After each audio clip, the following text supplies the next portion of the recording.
How wonderful is the living world? The wide range of living types is amazing. The extraordinary habitats in which we find living organisms, be it cold mountains, deciduous forests, oceans, freshwater lakes, deserts, or hot springs, leave us speechless. The beauty of a galloping horse, of the migrating birds, the valley of flowers, or the attacking shark evokes awe and a deep sense of wonder. The ecological conflict and cooperation among members of a population and among populations of a community, or even the molecular traffic inside a cell make us deeply reflect on what indeed is life? This question has two implicit questions within it. The first is a technical one and seeks answer to what living is as opposed to the non-living, and the second is a philosophical one and seeks answer to what the purpose of life is. As scientists, we shall not attempt answering the second question. We will try to reflect on what is living. 1.1 Diversity in the living world. If you look around, you will see a large variety of living organisms, be it potted plants, insects, birds, your pets, or other animals and plants. There are also several organisms that you cannot see with your naked eye, but they are all around you. If you were to increase the area that you make observations in, the range and variety of organisms that you see would increase. Obviously, if you were to visit a dense forest, you would probably see a much greater number and kinds of living organisms in it. Each different kind of plant, animal, or organism that you see represents a species. The number of species that are known and described range between 1.7 million. This refers to biodiversity or the number and types of organisms present on Earth. We should remember here that as we explore new areas, and even old ones, new organisms are continuously being identified. As stated earlier, there are millions of plants and animals in the world. We know the plants and animals in our own area by their local names. These local names would vary from place to place, even within a country. Probably you would recognize the confusion that would be created if we did not find ways and means to talk to each other, to refer to organisms we are talking about. Hence, there is a need to standardize the naming of living organisms, such that a particular organism is known by the same name all over the world. This process is called nomenclature. Obviously, nomenclature or naming is only possible when the organism is described correctly and we know to what organism the name is attached to. This is identification. In order to facilitate the study, number of scientists have established procedures to assign a scientific name to each known organism. This is acceptable to biologists all over the world. For plants, scientific names are based on agreed principles and criteria, which are provided in International Code for Botanical Nomenclature, ICBN. You may ask, how are animals named? Animal taxonomists have evolved International Code of Zoological Nomenclature, ICZN. The scientific names ensure that each organism has only one name. Description of any organism should enable the people in any part of the world to arrive at the same name. They also ensure that such a name has not been used for any other known organism. Biologists follow universally accepted principles to provide scientific names to known organisms. Each name has two components, the generic name and the specific epithet. This system of providing a name with two components is called binomial nomenclature. This naming system given by Carolus Linnaeus is being practiced by biologists all over the world. This naming system using a two-word format was found convenient. Let us take the example of mango to understand the way of providing scientific names better. The scientific name of mango is written as Mangifera indica. Let us see how it is a binomial name. In this name, Mangifera represents the genus, while indica is a particular species or a specific epithet. Other universal rules of nomenclature are as follows. 1. Biological names are generally in Latin and written in italics. They are Latinized or derived from Latin irrespective of their origin. 2. The first word in a biological name represents the genus, while the second component denotes the specific epithet. 3. Both the words in a biological name, when handwritten, are separately underlined or printed in italics to indicate their Latin origin. 4. The first word denoting the genus starts with a capital letter, while the specific epithet starts with a small letter. It can be illustrated with the example of Mangifera indica. Name of the author appears after the specific epithet, i.e., at the end of the biological name, and is written in an abbreviated form, e.g., Mangifera indica Linn.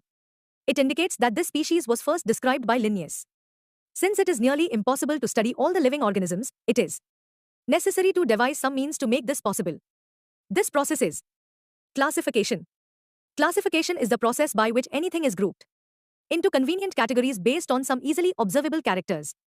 For example, we easily recognize groups such as plants or animals or dogs, cats or insects. The moment we use any of these terms, we associate certain characters with the organism in that group. What image do you see when you think of a dog? Obviously, each one of us will see dogs and not cats. Now, if we were to think of Alsatians, we know what we are talking about. Similarly, suppose we were to say mammals, you would, of course, think of animals with external ears and body hair.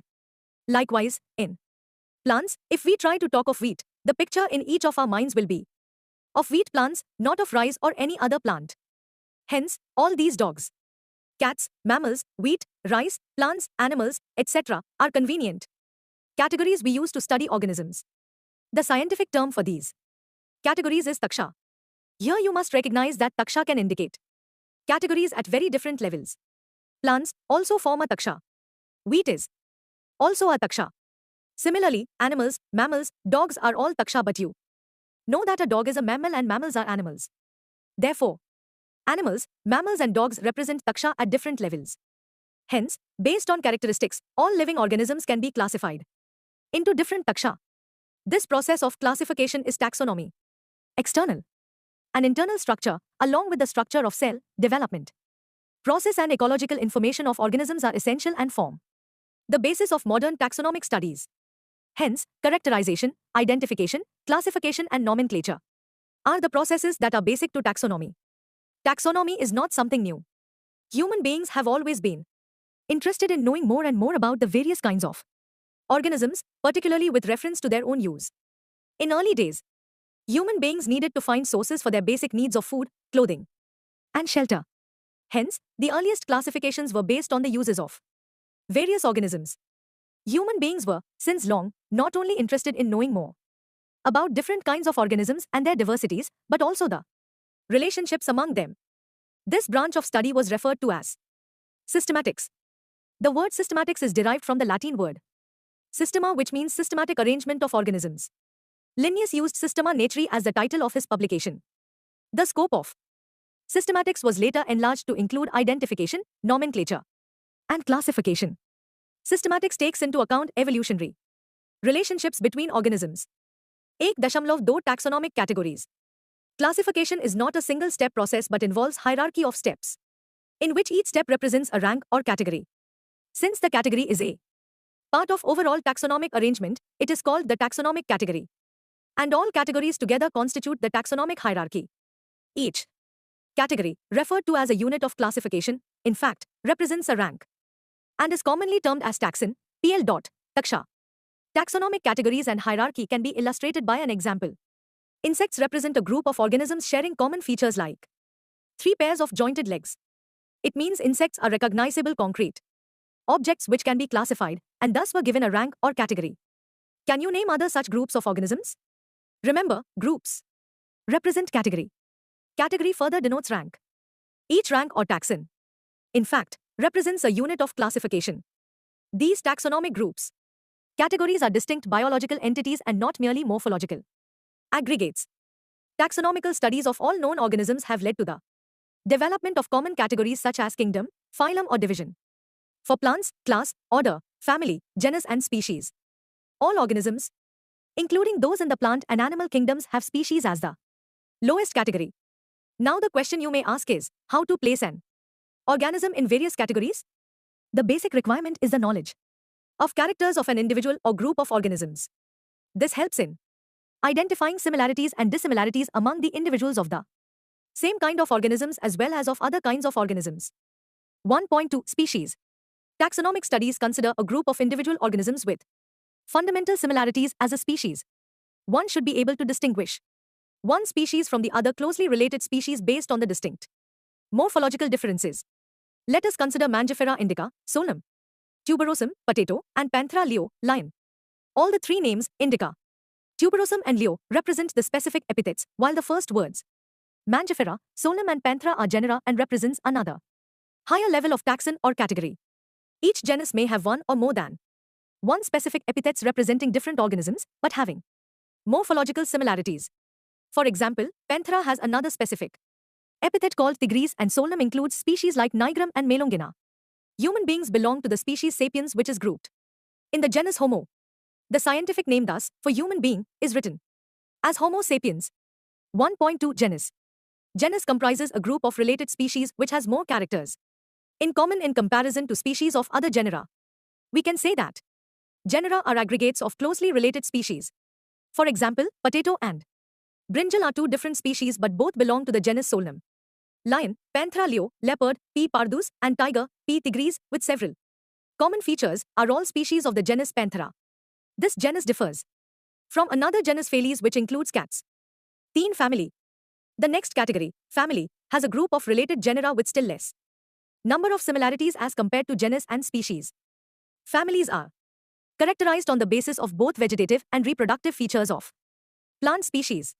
Among plants, for example, three different genera Solanum, Petunia, and Datura are placed in the family Solanaceae. Among animals, for example, genus Panthera, comprising lion, tiger, leopard, is put along with genus Felis, cats, in the family Felidae.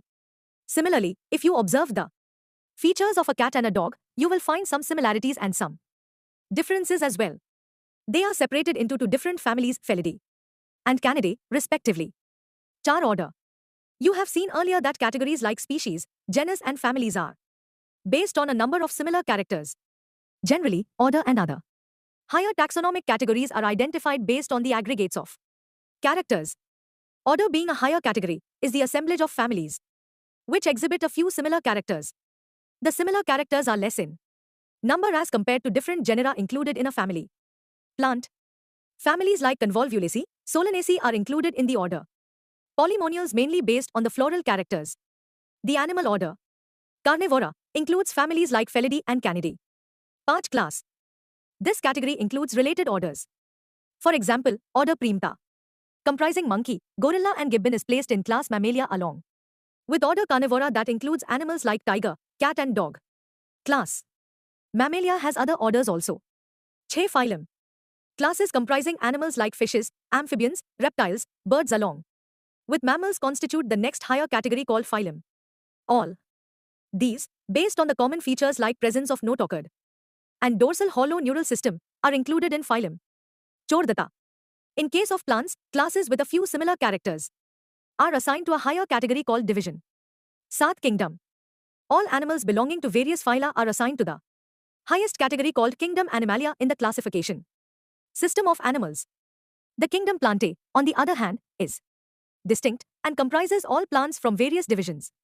Henceforth, we will refer to these two groups as animal and plant kingdoms. The taxonomic categories from species to kingdom have been shown in ascending order starting with species in figure 1.1. These are broad categories. However, taxonomists have also developed subcategories in this hierarchy to facilitate more sound and scientific placement of various taxa. Look at the hierarchy in figure 1.1. Can you recall the basis of arrangement?